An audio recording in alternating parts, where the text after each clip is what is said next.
He was just a boy, no more than 12, standing barefoot in the dust with nothing but a sliver of pride in his eyes and a bruised apple clutched tight in his hand. The townsfolk gathered like a storm, shouting, pointing, some with ropes in hand, others with spit on their tongues. They said he stole. They said he lied. They said he wasn't one of them. And in a town like Dry Creek, saying that was enough to make a boy disappear. But he didn't run. He stood still, shoulders trembling, eyes locked on men who'd forgotten what mercy looked like. Across the street, leaning against the rails outside the saloon, stood a man known only as Cutter. The kind of rancher who rode alone, drank alone, and spoke less than the wind. People didn't know where he came from, only that he'd buried more than a few ghosts out on the prairie and didn't care much for crowds. He could have turned his back. He had before. But something in the way that boy stood, scared but unbroken, struck a chord deep beneath the dust in Cutter's chest. A chord he thought had long gone quiet. Without a word, Cutter pushed off the rail, adjusted the brim of his hat, and walked. Slow, deliberate, straight through the middle of the mob, until he stood shoulder to shoulder with the boy. He didn't say a thing. He didn't have to. The silence that followed was louder than the shouting had ever been. The men stared, uncertain. A few backed up, because when a man like Cutter chooses to stand beside someone, especially someone no one else would, it forces every onlooker to ask themselves why they're still holding a stone. The boy looked up at him, confused, but Cutter didn't look back. He kept his eyes on the crowd, jaw tight, stance firm. And then, like thunder rolling off distant canyons, the tension broke. One by one, the townsfolk scattered, muttering curses they didn't have the guts to say out loud. The mob died without a fight, not because of fear, but because they saw, for the first time, a mirror, and it showed them who they'd become and who they had just been challenged to be. What happened that day in Dry Creek wasn't written in any ledger. No sheriff filed a report. But for the boy, and for the town that had lost its way, it became the turning point. Because sometimes, the most powerful thing a man can do isn't draw a gun. It's take a step, just one, and stand where no one else will. In the Old West, that could change everything. And on that dusty afternoon it did. After the crowd dissolved, the dust settled like an uneasy silence across the main street of Dry Creek. The boy still stood frozen, staring ahead as if he wasn't sure whether the danger had truly passed. His lips trembled, but he refused to cry. Not there. Not in front of the man who'd just turned the tide with nothing but presence. Cutter didn't say anything. He simply nodded once, barely noticeable, then turned and began walking back toward the edge of town. The boy hesitated, then followed, not because he was told to, but because in that moment, he had nowhere else to go. The people of Dry Creek watched from behind curtains and saloon doors. They didn't speak aloud what they were all thinking, that something had shifted. Cutter, the loner rancher they'd spent years avoiding, had just stood up for someone they'd all agreed was beneath them. A thief, a stray, a nobody. And worse than the shame of what they'd done was the realization that it took a man who spoke with silence to remind them of their own humanity. That sort of memory doesn't fade quick in a town car from sweat and survival.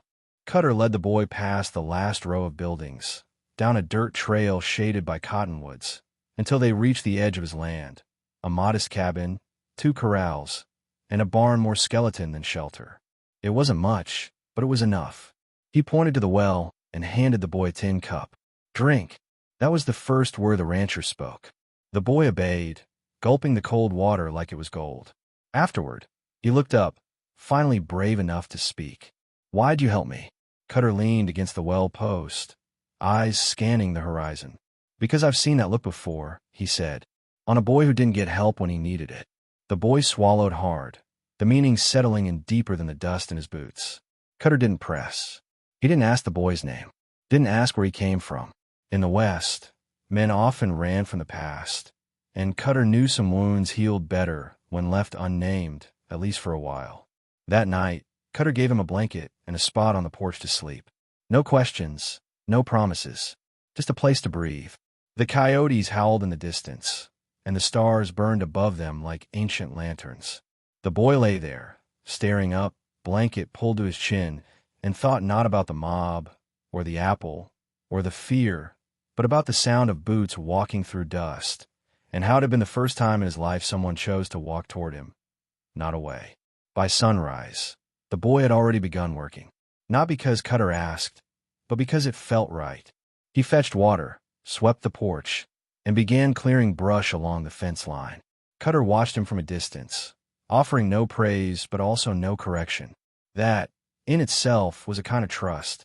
Out there, in that quiet stretch of land beyond judgment, the boy found rhythm.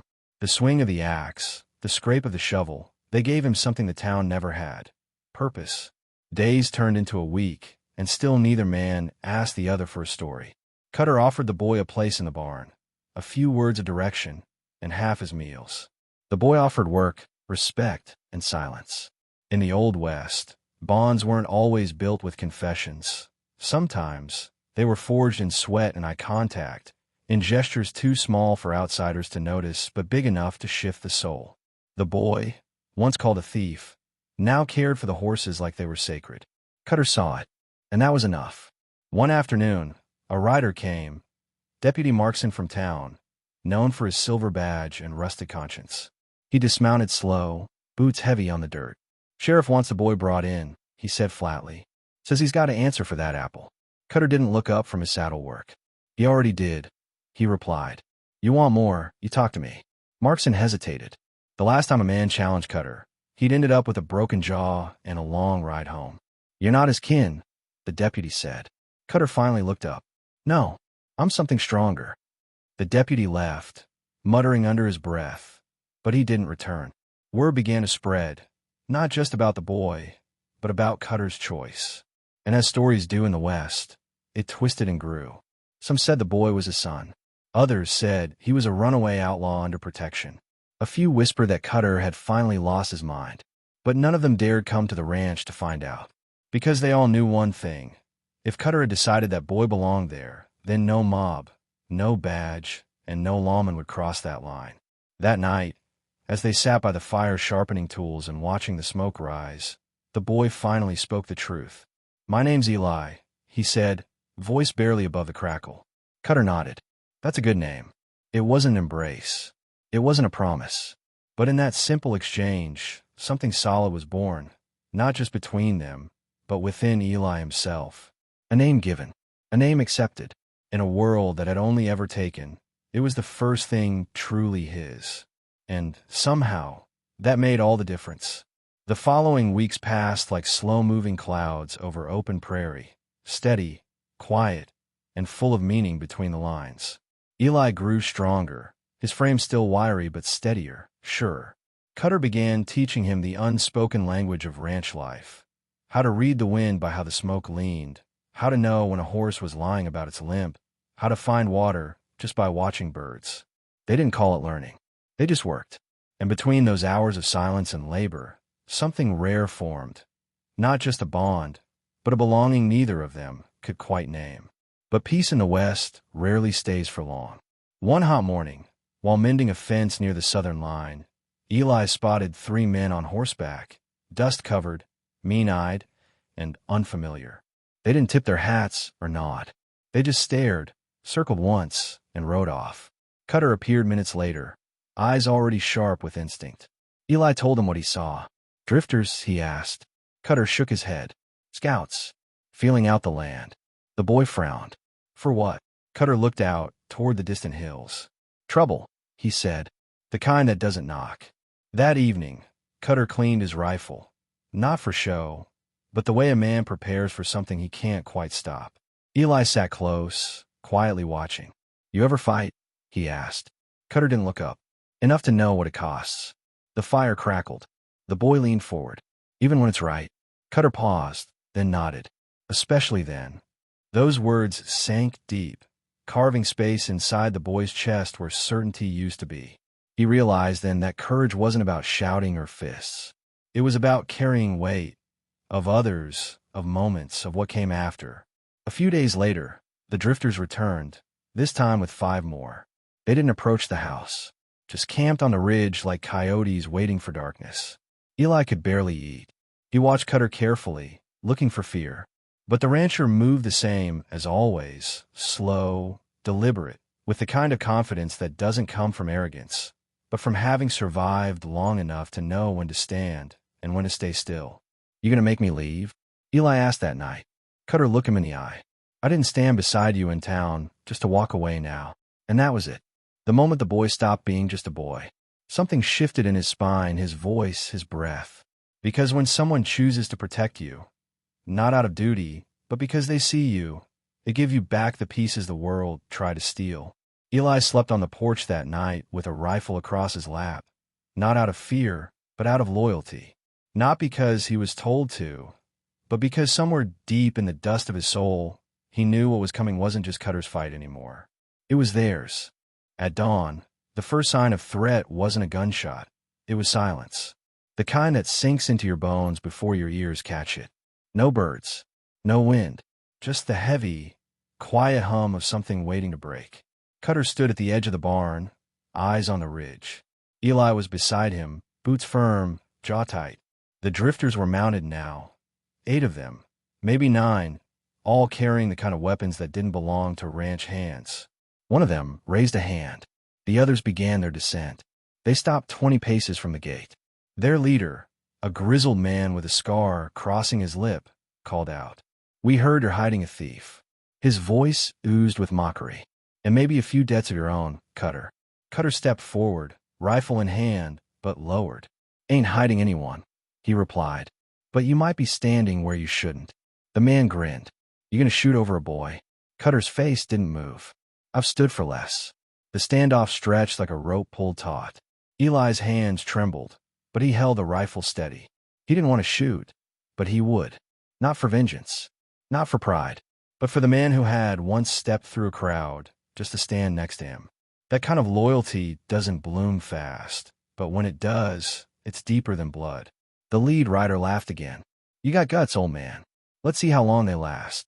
And with a flick of his wrist, 2 men drew their rifles and advanced. The first shot didn't come from Cutter. It came from Eli. Sharp. Clean.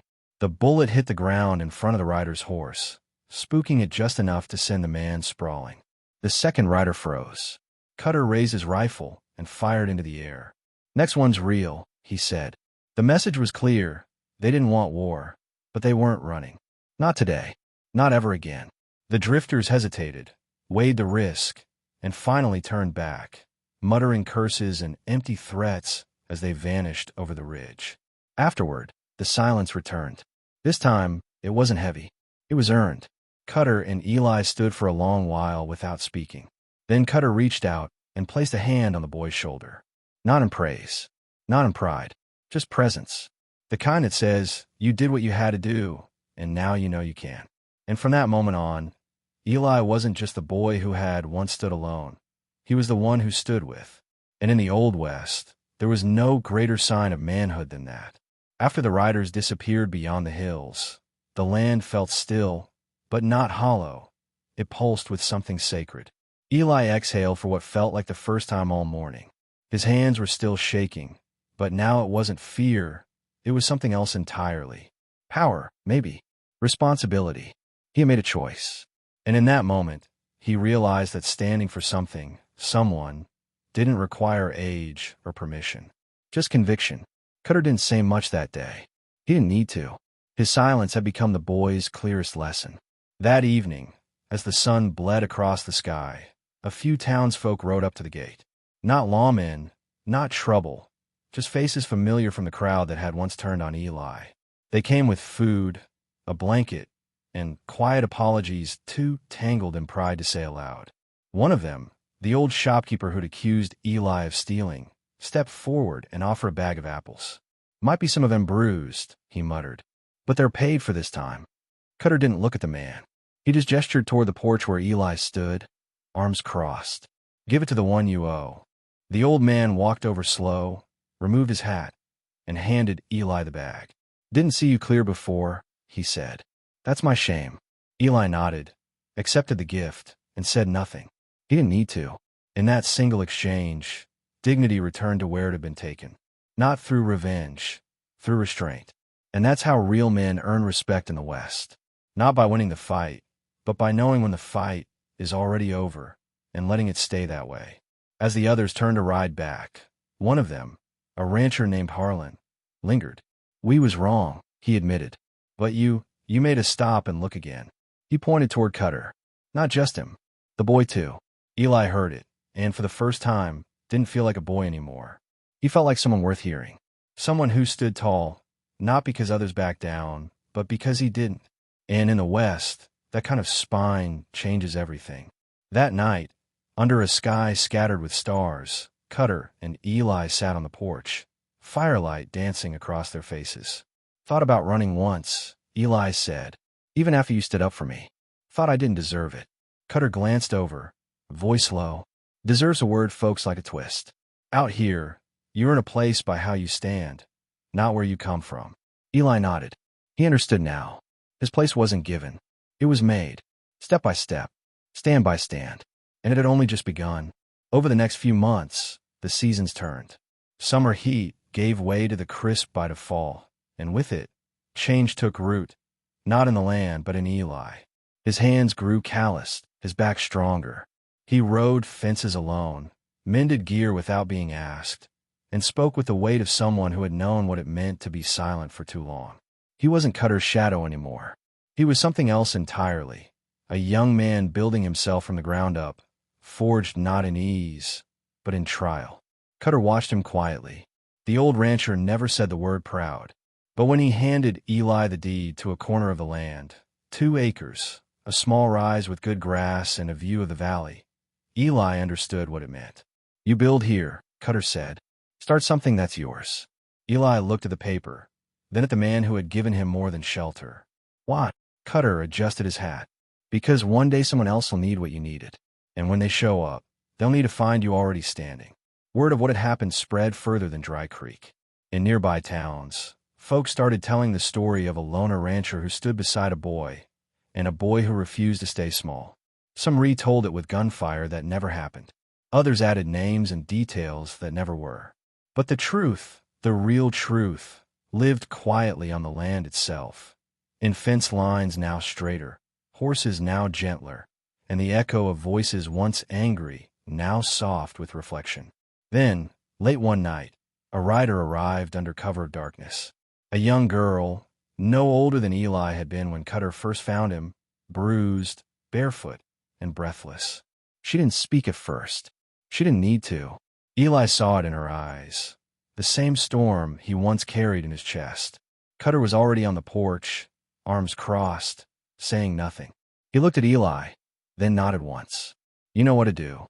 And Eli stepped forward, slowly, removing his own blanket from his shoulders, and placed it over hers. And in that moment, the story came full circle, not because it ended, but because it began again. In the West, the land remembers. So do the hearts that carry its silence. And what once saved a boy became the seed that would save many more. Not with bullets, not with laws, but with one man walking toward another, when the whole world was walking away. The girl's name was Lainey. She spoke it in a whisper the next morning, her voice thin from running, from fear, from too many days without rest. She didn't say where she came from, but her hands told the truth, scraped, raw, and clinging to the blanket like it was the only thread holding her together. Eli didn't press. He just showed her how to tend the goats, how to gather eggs, how to sit on the porch without needing to talk. It was exactly how Cutter had treated him once, and now, without even thinking, he was passing that gift on. Cutter watched the two from a distance, arms always folded, his presence like a windbreak against the past. He didn't need a guide anymore. Eli had become the kind of man who could carry others. And as Lainey began to smile in small moments, began to laugh quietly when the chickens chased each other, or when Eli tripped in the mud, Cutter knew the land had chosen again. Not out of pity, but out of need. Some people are sent to protect what matters. Others are sent to remember how it's done. But peace once again drew eyes. A drifter came through the edge of town, asking about a girl. Not kindly, not softly.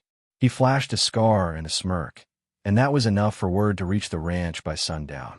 Eli tightened his belt that evening like he was putting on armor. Cutter handed him a rifle, but said nothing.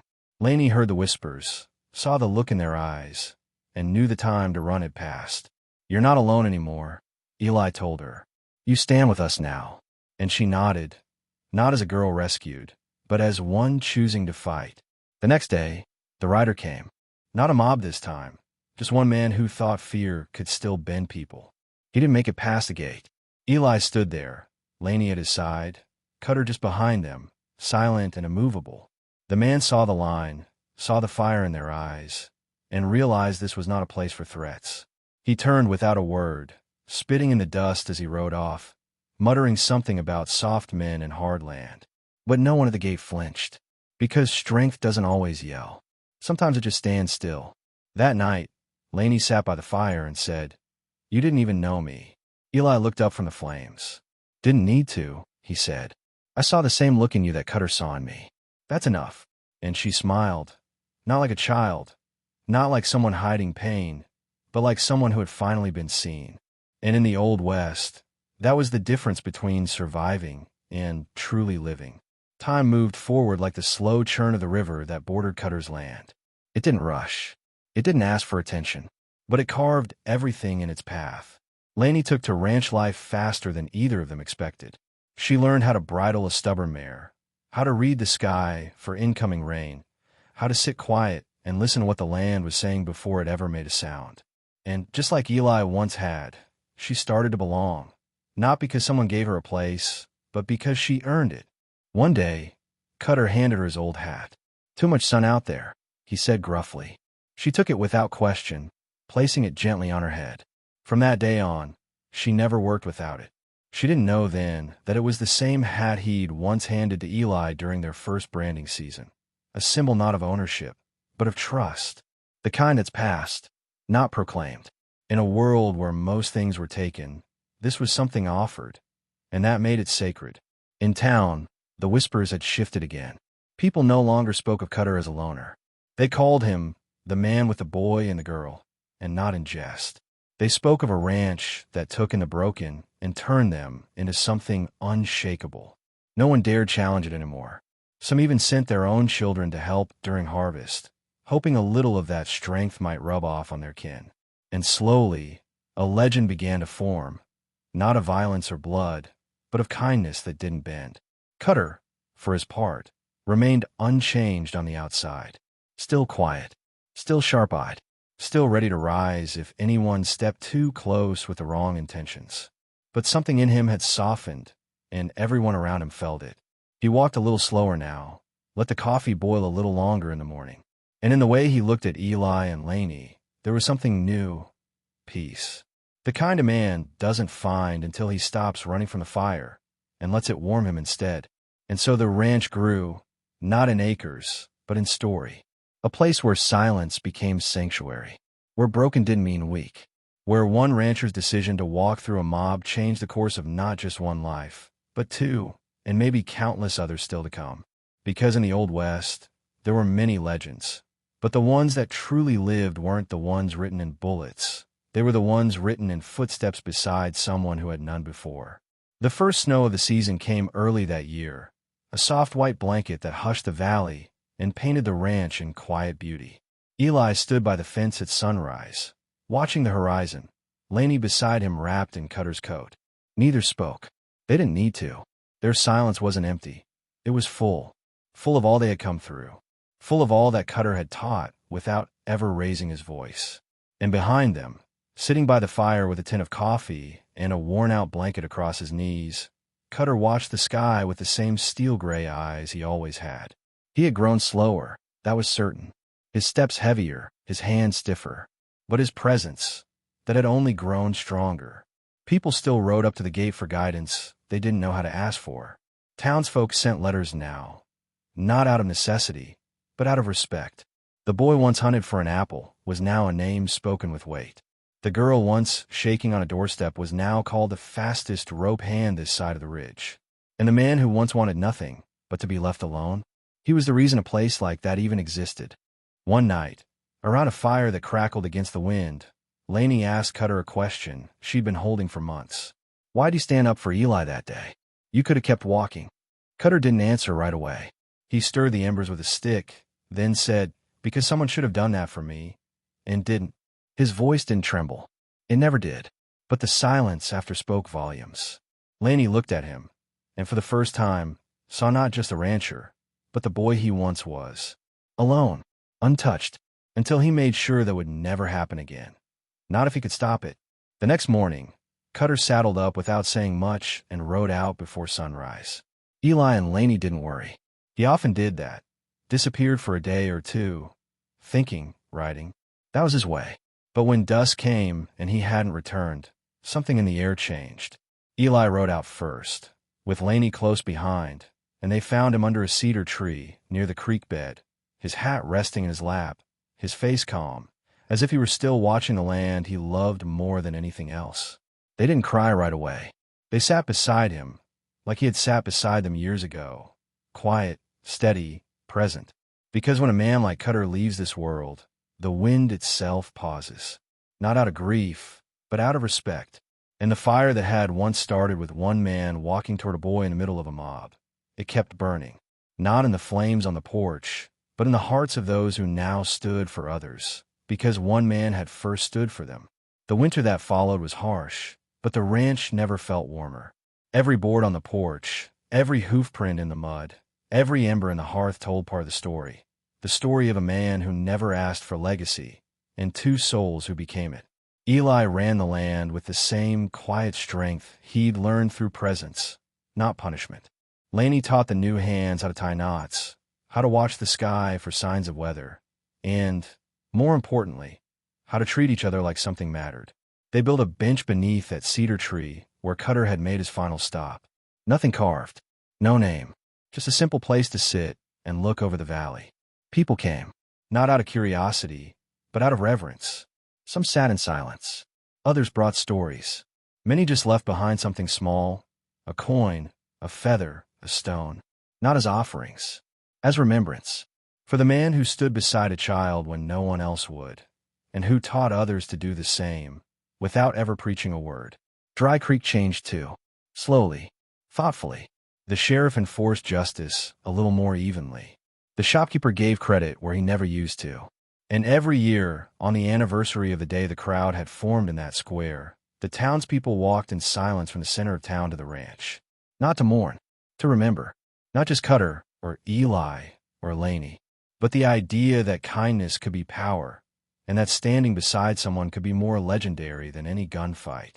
Eli often found himself by the gate at sunset, leaning just like Cutter once had, hat low, hands calm, eyes steady. Laney would join him with coffee or stories, and they'd speak of the land as if it were breathing, because it was. It carried the echoes of everything they'd lived. And as new boys and girls found their way to the ranch, sometimes scared, sometimes angry, Eli and Laney always greeted them the same way. Not with questions, not with judgment, but with presence, a place to belong. And so, the story never ended. It passed on, not through books or fame, but through footsteps in the dust and eyes that knew what it meant to be alone, until someone stood beside you. Because in the Old West, courage wasn't always loud. Sometimes, it was a hand resting quietly on your shoulder, and a man who refused to let you stand alone ever again. Sometimes, the most unforgettable legacies are not carved in stone or echoed in thunder, but whispered in the wind and passed quietly from hand to hand. The story of that lone rancher and the boy he stood beside, the girl he sheltered, and the land he protected is not just a tale of the Old West. It's a reminder of something deeper. That true strength is not in how loud we roar, but in how deeply we care when no one else dares to. When the dust settled and the last torch was extinguished, what remained wasn't a ranch of riches or power, but a home built on loyalty, courage, and quiet love. The kind that does not ask for applause. The kind that chooses to stand with the outcast when the crowd turns its back. And in that choice, generations are changed. What began with a single gesture, a blanket offered in a storm, became a fire that warmed hundreds of lives, long after the first spark had faded. This is how legends truly live, not in myths of gunfights or gold, but in the simple acts of those who decide to do what's right, even when no one is watching. In every corner of the West, and in every corner of the world today, there are still young boys facing mobs, still girls trembling in storms, still ranchers deciding whether to keep riding or to stop and stand. And the choice they make shapes not only their fate, but the soul of a community. So, as the fire crackles low and the sky fades to night, Ask yourself, who have you stood beside when it mattered most? What stories are you writing? Not with words, but with actions. Because sometimes, all it takes is one moment of courage to light a path for countless others. And in the quiet spaces of history, those are the stories that never die. If this story moved you, let it live on, not just in memory, but in conversation. Share it. Comment on what moment struck you most. Like it so it reaches others who need to hear it. And subscribe to the channel to join a growing campfire of souls who believe that even in the roughest lands, kindness is still the greatest act of courage.